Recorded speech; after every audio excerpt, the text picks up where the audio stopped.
2000, अब मैं थोड़ा गुस्से में भी आ सकता हूँ रेलवे वाली बात पे, क्योंकि ऑलरेडी रेलवे बहुत गलत कर चुकी है। रेलवे तो सेंटर का मामला है, 6 सालों में क्या लोग रिटायर नहीं हुए होंगे?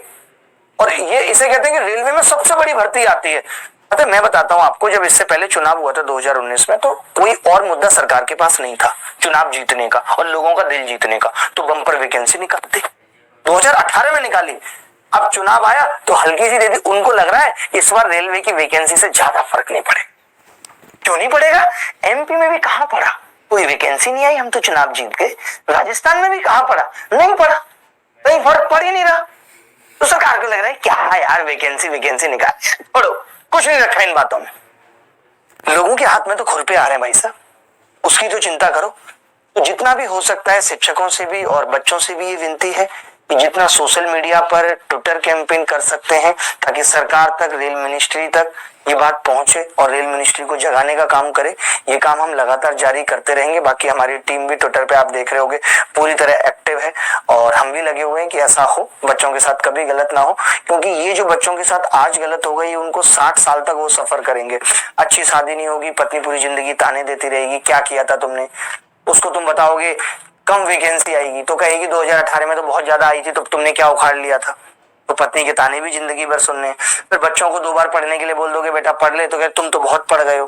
तो पूरी जिंदगी नरक बन जाती है अगर आपके पास एक नौकरी नहीं है। बहुत मुश्किल हो जाता है जीना। हर कोई गली मोहल्ले में फूफा चाचा साला सब ताने देके निकल जाते हैं। तो सरकार से विनती है कि उनके दर्द को समझे, क्योंकि आपके तो बच्चे भी नहीं है मैक्सिमम के, तो आपको पता नहीं है कि दर्द क्या होता है कि जब किसी का बच्चा 30 साल 32 साल का हो जाए और उसके पास कोई नौकरी ना हो, पिता की छाती पे दाल धर रहा हो। उसके बाप से पूछिए, उसकी माँ से पूछिए कि उनके दिल पे क्या बीतती है। और प्रॉपर कैलेंडर निकलना चाहिए, जैसे हर चीज का प्रॉपर कैलेंडर निकलता है, इस तारीख को क्या होगा, उस तारीख को क्या होगा, हर एक बात फिक्स होती है। 1 तारीख को बजट आएगा, 24 मार्च से चुनाव स्टार्ट होंगे, 26 को रिजल्ट आ जाएगा, भाई साहब कहां से लड़ेंगे, बहन जी कहां से लड़ेंगी, लड़ के कब तलाक हो जाएगा, ये सब चीजें फिक्स होती हैं। तो फिर सरकार, रेलवे हो चाहे यूपी वाले हो, ये एग्जाम का प्रॉपर कैलेंडर क्यों नहीं निकाल सकते? निकालना चाहिए, बिल्कुल निकालना चाहिए। और किसी को अगर मेरी बात खराब लग रही है तो ये सब सच है जो मैं कह रहा हूँ, और सच कहना कोई बगावत नहीं है। तो जो भी सरकार गलत करेगी, युवाओं के साथ हम सबका फर्ज है कि बच्चों के लिए लड़ें। इल्जाम चाहे जो लगा लो, हम सच बोलते रहेंगे। वक्त ही बच्चों को बागी बना रहा है, हालात इन्हें जगा रहा है, क्या करे। मुश्किलें मजबूर कर रही हैं बोलने पे, आवाज उठाने पे। पहले लोग इतनी आवाज नहीं उठा रहे थे ना, 2018 में नहीं उठाई उतनी, लेकिन जब आप लगातार गलत करोगे तो सबकी सहने की क्षमता खत्म होती है। और फिर बच्चा हर एग्जाम के लिए लड़ाई क्यों करे? बच्चा पढ़ाई करे या रोज आंदोलन करे, ये बताइए। ये तो सरकार की जिम्मेदारी है।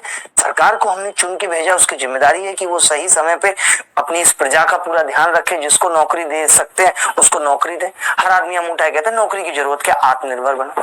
अरे हर आदमी आत्मनिर्भर बन जाएगा, मेरी ये समझ में नहीं आती। तो फिर पार्टियां क्यों बन रही हैं? पार्टियों के नाम पे क्यों चुनाव लड़े जा रहे हैं? क्यों आज बीजेपी से टिकट लेने के लिए लोगों को इतनी मशक्कत करनी पड़ रही है? उन सबको भी कहते हैं यार आत्मनिर्भर बनो, अपना अपना लड़ो भाई, हमें कोई मतलब नहीं। वहां तो आप एकजुटता की बात करते हो कि जब तक 272 लोग नहीं होंगे तब तक आप पीएम नहीं बन सकते। तो आत्मनिर्भर क्या क्या अकेला पीएम बन सकता है बिना एमपी के? भाई साहब बताइए। तो वहां आत्मनिर्भरता कहां चली जाती है? आपको भी तो एक टीम की जरूरत है। तो इस सरकारी तंत्र को भी चलाने के लिए एक टीम की जरूरत है। एक टीम ही इसको चला पाएगी। और अगर आप टीम को सही समय पे नौकरी नहीं देंगे, जब उसका दिमाग सड़ जाएगा तब 32 साल की उम्र पे देंगे क्या? 24 साल में उसके दिमाग को जिस डायरेक्शन में चाहते हम ढाल सकते थे और सरकार और इस देश के विकास में उसके दिमाग का इस्तेमाल कर सकते थे, वो हमने नहीं किया। हमने तो उसको 4 साल 5 साल फ्रस्ट्रेट कर दिया। 1-2 साल तो उसको नॉर्मल आने में लगेंगे। तो हर एग्जाम को लड़ाई ना लड़नी पड़े। राजा का भी ये फर्ज है कि वो प्रजा के युवाओं के करियर पे थोड़ी सी चिंता करे। 2018 में 26,000 वैकेंसी निकाली और बढ़ा के बाद में वो 64,000 समथिंग कर दी, जिसमें एएलपी टेक्नीशियन सब था। 6 साल तक कोई वैकेंसी नहीं निकाली। अब जब वैकेंसी आई तो टेक्नीशियन 0 है, केवल 5696 वैकेंसी आई है। आप 6 साल तक कोई वैकेंसी नहीं निकालते तो जो युवा तैयारी कर रहा था वो 6 साल में बुजुर्ग बन चुका है, हालात उसके और खराब हो चुके हैं। आपके हिसाब से तो वो कंपटीशन से बाहर हो चुका है। तो उसको एज रिलैक्सेशन कौन देगा भाई? ये वैकेंसी तो आपकी हर साल निकालने का फर्ज था ना। वो आप नहीं कर पाए। मुझे समझ में नहीं आता कि सरकार का ध्यान इन चीजों पे है क्यों नहीं। सरकार आखिर किन चीजों में फंसी हुई है? क्या सरकार की अपनी खुद की सफलता है? आज इतने बूढ़े बूढ़े नेता जिनकी उम्र 60-70 साल हो गई है, उनमें जीत का इतना पैशन है, उनको आज अपने कैरियर की इतनी चिंता है कि अब मैं अगला चुनाव ना हार जाऊं, मेरे कैरियर का क्या होगा। और जो लड़का 25 साल की उम्र में अपनी जवानी सुलगा के बैठा है, लाख रुपए की नौकरी में करोड़ों की जवानी सुलगा रहा है, उसके कैरियर की चिंता कौन करेगा? बाबूजी, तुम्हारे तो पैर कपड़ में लटके, फिर भी तुमको ऐसे आराम चाहिए, नए नए कपड़े चाहिए, यार घूमना है भाई को, तो जलवे काटने भाई को। और ये बच्चे, तुम तो उस दौर में भी जिंदगी को जी के निकल चुके हो जैसे भी जीनी थी। तो भाई रेलवे वालों से ये हमारी विनती और रिक्वेस्ट है। वैसे रेलवे सुन भी रही है, जैसा मुझे पता चला कि उन्होंने शिक्षकों को बुलाया भी बात करने के लिए कि कोरोना भी बीच में आ गया था, इतना गैप भी हुआ है, तो आपकी नैतिक जिम्मेदारी बनती है कि आप एज रिलैक्सेशन दें। लोग 3 साल